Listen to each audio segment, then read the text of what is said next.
Hello friends, welcome back to our channel on B vlog में। तो मैं आप सबको एक बात बताना चाहती हूँ फ्रेंड्स, क्या आप भी सिलाई करते हैं? तो सिलाई करते हैं तो जल्दी कैसे हम सिलाई करें? पहले तो घर का काम ही ज़रूरी होता है। अगर एक हम हाउसवाइफ भी हैं और बिजनेस भी में करना है हमें, तो दोनों काम को हमें एक साथ करना होता है।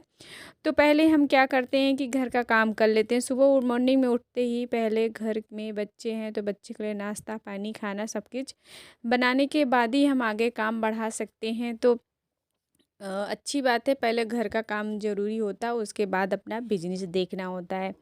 तो हर लेडीज़ का यही एक सवाल होता है कि हम घर का ही काम करते करते थक जाते हैं, तो कैसे हम अपना काम करें।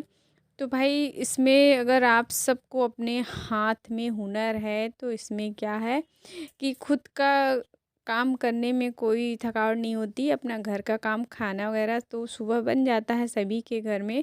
अगर उस हिसाब से अगर हम अपना रूटीन फॉलो करेंगे कि हमें इस टाइम पे खाना बनाना है, इस टाइम पे हमें ये करना है, तो वो काम हो जाता है। अगर सोचने में टाइम निकल जाता है कि मुझसे नहीं होगा, मैं नहीं कर पाऊँगी, घर का काम करूँगी कि ये करूँगी, तो नहीं होता। अगर हम उस चीज़ को ठान लें, एक गोल सेट कर लें कि हमको खाना बनाने के बाद हमें अपना ये काम करना है। तो भाई हमने तो ऐसा ही अपना गोल सेट किया है कि हमें 10 बजे से पहले खाना वगैरह बनाकर हमें अपने शॉप पर जाना है। तो हम आ गए अपने शॉप पर हमने सारे ब्लाउज़ गट्ठा सिल के टांग दिया है, क्योंकि ये है त्योहार 17 तारीख को, तो ये सब जाएंगे। और मैं जब सिलाई करने से पहले रात को ही कटिंग कर लेती हूँ, रात को कटिंग करके रख लेती हूँ, तब सुबह मैं सिलती हूँ। तो इस तरह से अगर हम सिलते हैं तो हमारी सिलाई भी अच्छे से हो जाती है और टेंशन नहीं रहता है कि अभी हमारा ब्लाउज कटना है, सूट कटना है। तो अगर रात में हम टाइम निकाल कर खाना वगैरह बनाने के बाद, बच्चों को खाना देने के बाद रात को हम अगर कटिंग कर लेंगे तो हम दिन में आसानी से अपना ब्लाउज़ जैसे कि 5 या 6 10 जैसे जिसके पास काम रहता है वैसा कर सकता है। अगर रात में कटिंग नहीं करेंगे तो हमें दिक्कत आती है कि अभी हमें कटिंग करनी है, फिर सिलाई करनी है, तो इस तरह से हमारा काम फास्ट नहीं हो पा।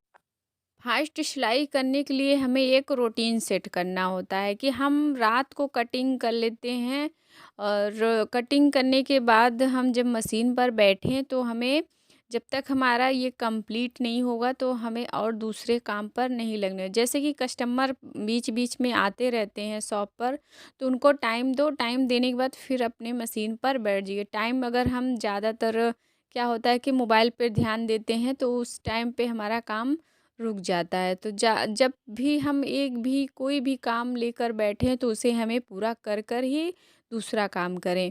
तो मैं ऐसे ही करती हूँ, अगर मैं सूट सिलने बैठ गई हूँ तो जब तक मेरा सूट फाइनल नहीं होगा हम दूसरे काम को नहीं देखते।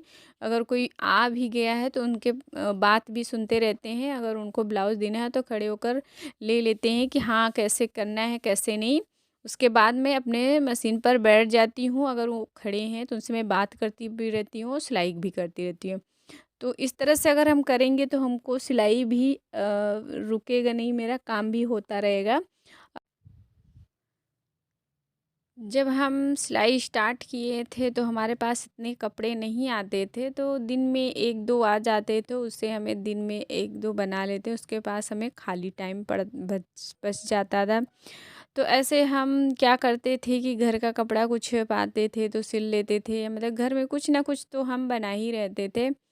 तो कस्टमर बनाने के लिए फिर इस छोटे-छोटे बातों का ध्यान देना होता है कि पहले हम एक ब्लाउज बनाएँ कस्टमर का, अगर 2 दिए हैं तो 1 बनाकर उनको हमें दिखाना होता है कि हम ऐसे ब्लाउज बनाते हैं। अगर फिटिंग आती है, कुछ कमी रहती है तो उनसे हम बोलते हैं कि ठीक है इसको आके कुछ करा। अभी भी हमारा क्या काम है कि जब भी मैं ब्लाउज सिलकर उनको देती हूँ तो ये बात ज़रूर बोलती हूँ कि आप ले जाइए पहन कर देखिएगा, जो कुछ कम बेसी होगा तो आके करा लीजिएगा। तो ऐसे बोलने से कस्टमर खुश रहते हैं कि हाँ अगर कुछ हमारा छोटा बड़ा होगा तो आके वो बुलाई हैं बनवा लेंगे। तो यही का मेरा रोज़ का रूटीन है। तो सुबह से मैं पूरी जितनी कटिंग की हुई थी शाम की ब्लाउज या सूट, तो सब ब्लाउज मैंने नहीं कट किया था, सूट और पैंट तो सबको मैंने सिल लिया है। और फिर तुरपाई करने के बाद प्रेस लगाती हूँ। तो सबको इसी तरह से हम एक दिन में जितना हम सिलते हैं शाम को प्रेस लगाकर सबको रख लेते हैं। अगर हम ऐसे सिल कर रखते जाएंगे तो इकट्ठा हो जाएगा तो बोरियत लगती है।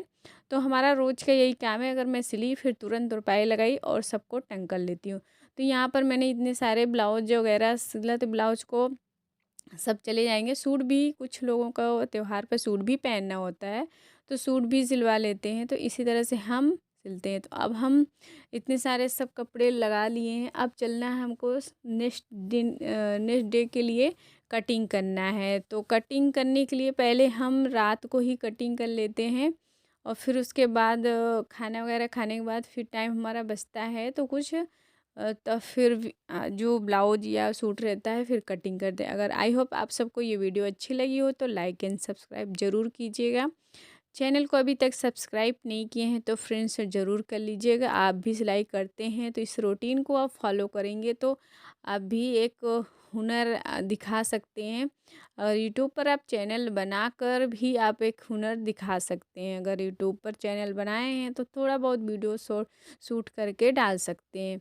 तो मेरा भी एक चैनल है अनन्या लेडीज़ टेलर पे मैं शॉर्ट वीडियो डालती हूँ और लॉन्ग भी कटिंग क्या स्टिचिंग का डालती हूँ। जब हमारे पास टाइम रहता है तो मैं उस चैनल को भी ध्यान देती हूँ और दोनों इस चैनल को ध्यान देती हूँ।